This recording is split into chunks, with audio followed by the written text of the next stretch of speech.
All right, it is Lucas back once again for the live wire. This time I've got Darius Tehrani from Spite. How are you, buddy? Hey, I'm good, bro. I'm happy to be here. Thanks for having me. Hell yeah. I'm really excited for the band to be coming out for the third time. You guys have sort of been a surprise for me over the last couple of years because I wasn't really familiar with your guys' name before the Thy Art tour.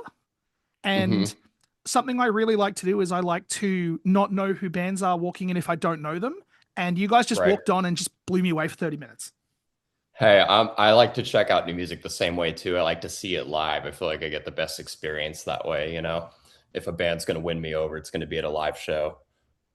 For sure. And that's kind of obviously how I sort of went into things as like a fan before I started doing all this. So I tried to kind of not be the guy that like, all right, I need to research every single band that's on this bill and know the hits and know the stuff. I'm gonna let the live show speak for it, and then I'm gonna speak on Yeah. well, eventually when I write the review or do whatever I do with the info, I write on the experience, not on the knowledge, so to speak. hmm Yeah. Yeah.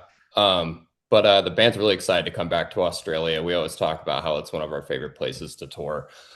This will be our third time touring Australia. So we started there with the Thy Art tour, the Hate Tenure tour, which was like kind of a legendary lineup. So that was our first time coming over. We were like, That this is was the one to do. that was unreal, that tour, because it was you guys and then it was Whitechapel. It's Whitechapel and Chelsea Grin, and That's then right. us.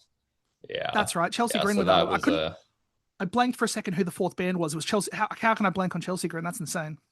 mhm. Yeah, and then we came back with Make Them Suffer, and we always like touring with Make Them Suffer. They're a good bunch of dudes. So Yeah. yeah, it was great. I think it's time that we got over and did some headlining, you know? Hell yeah. I've got a whole bunch of questions about that. I was going to get into it later, but we'll go into it now. So, something I'm Sure. curious about is the Make Them Suffer show specifically, right? hmm I managed to get my hands on a copy of the set list, and you guys ended up cutting Despise and Death Sentence from the set. Do you remember what happened there?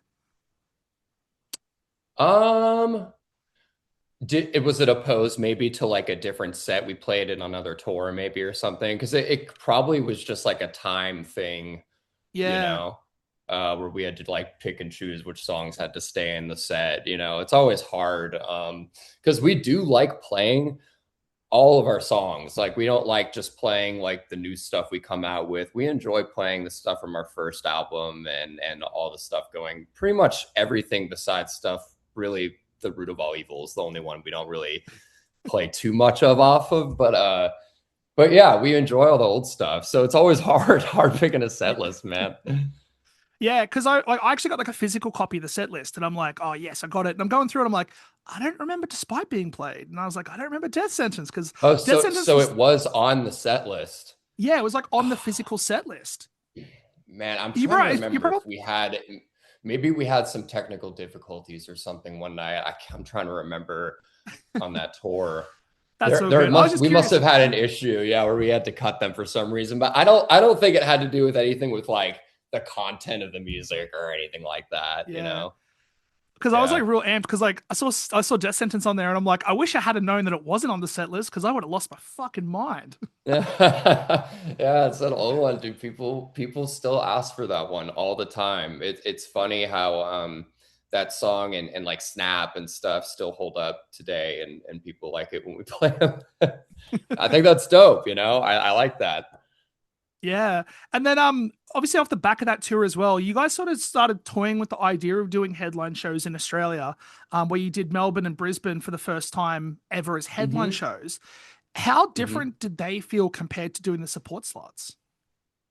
Um, they were a lot different because, like, honestly, when we did the Thy Art tour and the Make Them Suffer tour, they're like pretty large scale bands over there, especially the tours that they were doing. So it was like bigger rooms and bigger crowds. When we came over, we played like two small, more intimate venues. And honestly, like I love playing the big venues. I'll always love having like a big stage to run up and down and like work a big crowd. It's fun. But there is something so special about playing smaller venues and getting to really interact with the crowd that way, that you don't get when there's like a big barricade, you know, between you and the audience. So I'm excited to play, you know, a little bit more of a tighter tighter shows on this headliner, you know, really get dirty with everyone. It's going to be sick. Hell yeah. I was at all three shows. So like I was at the guy Thy Art shirt, I was at the headline show, I was at the Mike Suffer show. Like you guys just crushed live. And again, like this tour upcoming that you got going, I'm real pumped for it. Um Oh yeah. Something that I do love about the band though, obviously, so you guys are sort of from the Bay Area of San Francisco. And Hmm. what's really interesting is like sort of metal over the last 10 years there hasn't really kind of been a thing. In the sense of like it hasn't sort of blown up to the level that you guys have. How does it feel to sort of be the band that's like flying the flag for modern metal out of the Bay Area when Mm. the scene there is so versatile with all the other genres that are coming out of it? Um, it I don't know. That's a good question. It feels cool to represent, you know, California. I mean, me and my brother live in LA now, but we'll always have our roots in the Bay, and we always go and visit there all the time. And that's where the band really came to be what it was us when we were up there and growing up there. Um, I still keep in contact with a lot of people from back when the band was first starting and everything, and it's cool to go to shows now sometimes, and people are like, oh, like I went to those like shows back in the, it's, I don't know if the scene is still there. It's just maybe it's not thriving, I guess. Like I talk about, the Bay Area is kind of slow right now. I just think metal can be kind of tough out there, you know, just it's kind of hit or miss. Like hardcore does great. Sacramento is a great scene, but San Francisco area can be kind of tough. Um, but I do think it's cool to be considered one of those bands now that is like representing California that way, you know. Hell yeah. So the tour, obviously, then you guys are going to be coming across to Australia in April. On that tour, you're going to have Varials as well as Dissect, who are Australian like legends. They're so good. Like I wouldn't Cool. say they're legends, but like they're legends to me because they fucking crush at every show that they do. Are Oh these the yeah, I'm first? excited. Are these the first shows you guys are doing with Varials? No, we actually, when we were first starting as a band, we've done a few like just kind of one-offs here and there. We've met on different tours and played a couple handful of shows over time, but we did do a tour with them in 2020, the Root of All Evil tour. They were direct support to us in the US, and that was one of my favorite tours we've ever done. So we have a great chemistry with those guys. Their new vocalist, Skylar from Cell, he's a good friend of ours, and we're excited to actually hit the road with him this time. And Australia is a party, man. It's really fun. It's just a good vibe, and I'm excited to just be there with my friends and play really cool shows and just travel with the boys. And yeah, it's going to be a good time. Everyone's looking forward to it for sure. Hell yeah! And these shows too are going to be a celebration of the latest record, New World Killer. Hmm. Out of all the Hmm. records you guys have done, I think this is probably my favorite one because I feel it's the most sort of diverse musically, which is just I it love to hear crushes. that. What was the mindset walking into that record? Because it is very different to sort of what you guys have done, but it doesn't feel too different. Yeah, I think, you know, Spite does have a sound, and you know, I don't think we fall into a subgenre of metal. I think we're just like a pissed off metal band, but the sound is aggressive. That's what it is. It's not like we do this and we do that. It's just aggressive and intense and scary and mad. Um, I, sorry, I'm losing my train of thought here.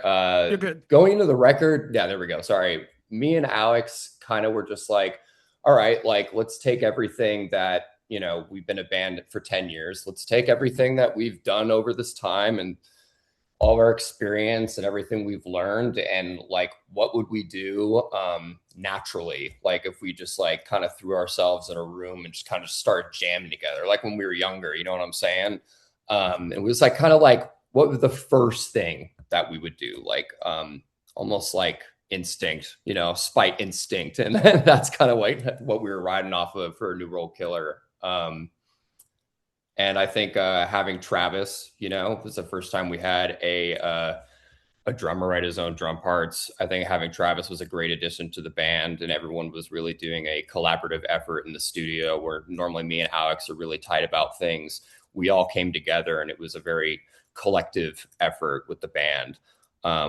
So I think it kind of, you can hear the different influences everyone, especially with Travis. You can hear his drum fills and everything, like super Joey Jordison influence, even the Rev, me and Alex threw in some like, little Rob Zombie, ode in there, and like just like stuff that we loved like growing up, like Lamb of God and like all those things, and not just so focused on like has to be deathcore, deathcore, deathcore. Like what made us love this music to begin with.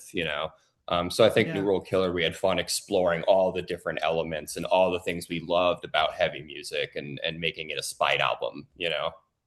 Yeah. And then like kind of you talking on that too, obviously with Travis and the drumming and stuff. He got a drum solo on the first song. Like That's what I'm it just saying.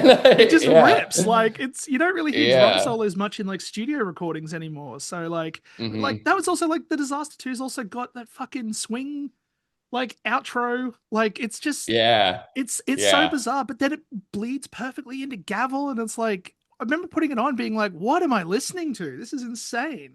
So good. Yeah. It's always like you kind of have to, with the first song, you have to make a really strong cinematic impact, right? We had Lord of the Upside Down, we had, and then on this one, the Disaster, and then it's like these big explosive openings, IED, and then the second song always has to be like the shit kicker, you know what I'm saying? So, Caved In is number two, and then Gavel, it's like, oh shit, let's get the adrenaline like again, you know what I'm saying? Yeah. So we had that definitely in mind, making this album, Kevin, that carry with it for sure to keep you like nice and tense. For sure. There's definitely a level of intensity running through it, that's for sure. The Hmm. record also saw you guys sort of dipping your toes into doing features for the first time. You guys had Will Yeah. Ramos on Servant of Chaos, Tyler Shelton from Traders on Pledge. Hmm. You also had Boundaries on Looking Glass as well. Did you find yourselves approaching those songs differently as collabs versus the rest of the record? Um, I think we knew we wanted collabs on the record, but we didn't know who was going to be on what until the songs were completed. So yeah, like I knew I wanted Matt on a song. I knew that I wanted Will on a song, and then we were kind of looking around, and Tyler ended up being someone that I was like, "Fuck, he'd be perfect for this." You know what I'm saying? It's like it kind of just fell into like how the song came to be, and then being like, who of our friends that like crushes it? Like when we do these songs and we're exploring all these elements, like what okay, I'm trying to think about how to explain this. Like Servant of Chaos is a really like fast technical song. I'm like, okay, like we're not like a Lorna Shore band, but if we're to like tap into that fast like vibe, like I feel like Will Ramos would fit really well with this. And then Pledge is that, drop tune song on the record. And it's got that like pummeling, super slow, heavy breakdown at the end. I'm like, it's kind of feel like would vibe with like that Traders feel. You know what I'm saying? Let's get Tyler, like it kind of just Looking Glass for sure. It's definitely a more metalcore song, and it's a little more on the emotional side. And Matt has those really like visceral, like just like throat ripping like vocals, and I was he'd be perfect for this. And it kind of vibes with I feel like a Boundary song for sure. That's just the way I see it, but I think they were intentional. We didn't want to just get like random people. Yeah. Boundaries were just here opening for the plot in you. That's the second time I've seen them as well, and they rip live. So like you Yeah, guys doing a track with yeah. them, just it's just a perfect fit, I think. Yeah, they're a scary band. I feel like they've toured with a lot of these metalcore bands because they are metalcore, but when you see them live, they feel just terrifying. They have such a huge presence. They just crush it.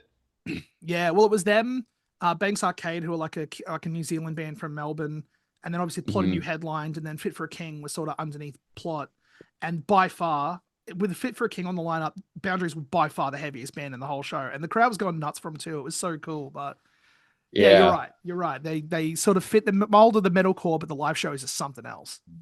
yeah. They really put everything into every show. You can tell. They leave everything Yeah. out there. It's sick. Yeah, for sure. The last song I want to kind of talk about is the title track, New World Killer.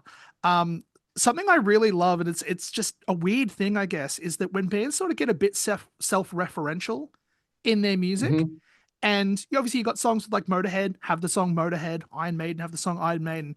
You guys, the last word of that song is just the band's name Spite, and it's aggressive and Yeah. it's rough. It just gives a whole different level of energy. What was the kind of reason for throwing the band name at the very end of the song? Um, we've done that a lot. I feel like in every record we have done that besides, I mean, man, it's kind of just like it's our thing. It's like we've always just shouted our own band name out. I feel like everything we talk about lyrically, how the songs feel, it all comes back to Spite. Like it's like a Spartan yell, man. It's just like who we are, and it's just like I don't know. It's kind of just like this. Huge flex. Big flex in your arms like this. But yeah, we start the record with it, we end it with that, and it's just kind of like, here you go, motherfucker, like signing off. Like Hell yeah. Well, listen, um this tour I'm really excited for. I'm really pumped to kind of get out to see you guys again. For those that haven't seen a Spite show, which I've seen three at this point, what can fans expect from their first Spite show? um Man, it's high energy. It's really loud. Bring your hearing protection, because we like to turn that shit up. We use, those live cabs and everything, so it's gonna be booming in there. It's gonna be a good time. I feel like we have a great fan base. Everyone, for the most part, takes care of each other. It's gonna be a fun show. We love fucking Australia, so we're excited to come over there and just fucking destroy shit, dude. Hell yeah. Remember at the Make Them Suffer show, you said to Brisbane, show me the fucking violence. And I got to say that Spite Pits are some of the most fun legal violence I think you can have at a show. So, listen, man, Yeah. I appreciate you taking the time out to chat, and it's been fun chatting. And yeah, we'll catch you in April. I'm really pumped for this tour, and yeah, we'll see you Thanks for then. talking to me, Lucas. Yeah, I appreciate you, man.